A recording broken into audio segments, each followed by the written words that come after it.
সুপ্রিয় দর্শক, আসসালামু আলাইকুম। আজকে আমি আপনাদের সামনে হাজির হয়েছি খুবই মজার দুধ ভাজা রেসিপি নিয়ে। আর এই দুধ ভাজা রেসিপিটা এতটাই সহজ, মানে আপনারা যে কেউ বাসায় ঝটপট তৈরি করতে পারবেন। আর এই দুধ ভাজাটা খেতে কিন্তু অসাধারণ টেস্ট হয়। তো চলুন রেসিপিটা দেখি। তো প্রথমেই একটা প্যানে আমি নিয়ে নিচ্ছি 1 কাপ গরুর দুধ। এখন এই দুধটাকে একটু জাল করে নিব। তো এর মধ্যে আমি দিয়ে দিচ্ছি 1/3 কাপ চিনি, 1 চিমটি দিয়ে দিচ্ছি লবণ, এতে করে মিষ্টির ব্যালেন্সটা ঠিক থাকে, খেতেও মজা হয়। সামান্য একটু দিয়ে দিচ্ছি লেবুর খোসা, আর 1 টুকরা দিয়ে দিচ্ছি দারচিনি। তো এখন এটা জাল হতে হতে এই পাশে আমি নিয়ে নিচ্ছি 4 চা চামচ কর্নফ্লাওয়ার, আর সামান্য একটু পানি দিয়ে কর্নফ্লাওয়ারটা গুলিয়ে নিচ্ছি। তো এটা গোলানো হয়ে গেছে, এক পাশে রেখে দিচ্ছি। আর দুধটাকে আমি খুব ভালো করে জাল করে নিয়েছি। দুধের মধ্যে যখন একদম খুব ভালো করে বলক চলে আসবে, তখন এর মধ্যে কর্নফ্লাওয়ারের মিশ্রণটা দিয়ে দিব। তো দেওয়ার আগে একটু নেড়েচেড়ে নিচ্ছি, কারণ কর্নফ্লাওয়ারটা তলানিতে জমে থাকে, তাই দেওয়ার আগে খুব ভালো করে নেড়েচেড়ে নিতে হবে। তারপর দুধের মধ্যে দিয়ে অনবরত নাড়তে হবে। তো নাড়তে নাড়তে দেখুন এটা এরকম ঘন হয়ে আসবে। তো এ পর্যায়ে আমি অনবরত নেড়েচেড়ে নিচ্ছি, তা না হলে তলানিতে ধরে যাবে, তখন আর সর ভাজাটা খেতে ভালো লাগবে না। তাই অনবরত নেড়ে নিচ্ছি। তো নাড়তে নাড়তে যখন ঠিক এরকম ঘন হয়ে আসবে, তখন এটা চুলা থেকে নামিয়ে নিব। আপনারা দেখে বুঝতেই পারছেন এটা কেমন ঘন হয়েছে, ঠিক এরকম হতে হবে।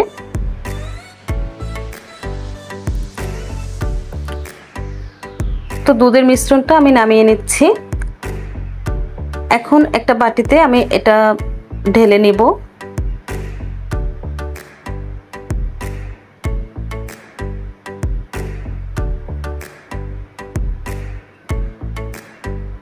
সবটুকু মিশ্রণ দিয়ে আমি একটু সমান করে দিচ্ছি। এখন এই মিশ্রণটা ঠান্ডা হওয়ার জন্য আমি একপাশে রেখে দিব। তো দেখুন এটা একদম খুব সুন্দরভাবে জমে গেছে। এখন হাত দিয়ে সাইড থেকে একটু সরিয়ে দিচ্ছি। এখন দেখুন এটা ইজিলি বাটি থেকে উঠে আসছে, আর এটা খুব সুন্দরভাবে সেট হয়েছে। তো আমি এটা এখন একটা প্লেটে নিয়ে নিচ্ছি। তারপর একটা ছুরি দিয়ে আমি কেটে নিব এরকম লম্বা করে।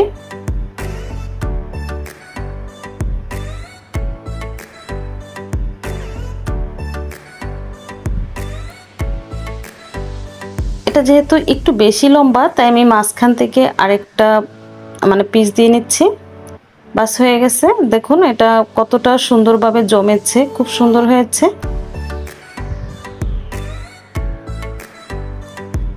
আর এদিকে একটা বাটিতে আমি সামান্য একটু নিয়েছি ময়দা, এর মধ্যে দিয়ে দিচ্ছি পানি। একটা লিকুইড ব্যাটার তৈরি করব।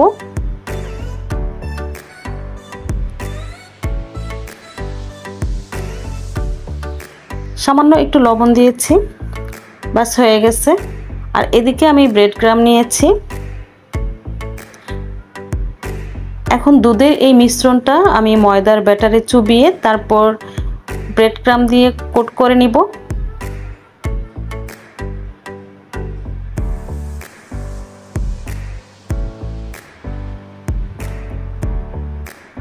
খুব ভালো করে কোট করে নিতে হবে। বাস হয়ে গেছে।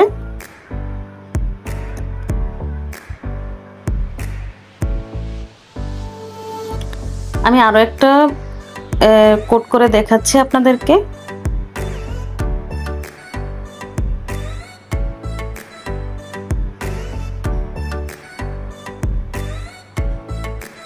এভাবে হাত দিয়ে চেপে চেপে খুব ভালো করে ব্রেড ক্রামের সাথে কোট করে নিব।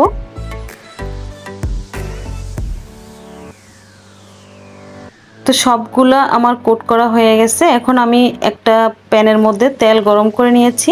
তেলটা যখন খুব ভালো করে গরম হবে, তারপর এগুলা দিয়ে দিতে হবে।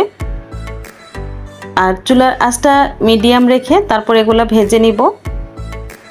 এক পাশ যখন কিছুটা হয়ে যাবে, তারপর এভাবে উল্টে দিতে হবে। আর এই দুধ ভাজাটা ভাজতে বেশি সময় লাগে না, 3 থেকে 4 মিনিটের মধ্যেই ভাজা হয়ে যায়। তো দেখুন এগুলো ভাজা হয়ে গেছে, আমি নামিয়ে নিচ্ছি।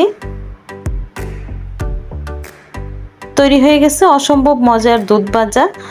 আর এই দুধ ভাজার ওপরটা কিন্তু একদমই ক্রিস্পি, আর ভেতরটা হচ্ছে একদমই সফট নরম, খুবই মজা। আপনারা এটা ট্রাই করতে পারেন, আশা করি খুব ভালো লাগবে। আর খুবই ইজি এটা তৈরি করা। আপনারা চাইলে এখন এই দুধ ভাজার উপরে একটু আইসিং সুগার মানে চিনির গুঁড়া দিতে পারেন, এতে করে এটা খেতে আরও মজা হয়। তো দেখুন একটা আমি ভেঙে দেখাচ্ছি এটার ভেতরটা কতটা মানে সফট আর ওপরটা হচ্ছে একদমই ক্রিস্পি। তো আশা করি ভিডিওটা ভালো লেগেছে, যদি ভালো লাগে প্লিজ একটা লাইক দিয়ে দিবেন। আর আমার এই রেসিপিটা আপনাদের কাছে কেমন লেগেছে প্লিজ কমেন্টে জানাবেন। আর এরকম নিত্য নতুন রেসিপি পেতে অবশ্যই আমার চ্যানেলটাকে সাবস্ক্রাইব করে পাশেই থাকবেন আশা করি। আজকের মতো বিদায় নিচ্ছি, সবাই ভালো থাকবেন, সুস্থ থাকবেন, নিরাপদে থাকবেন। আল্লাহ হাফেজ।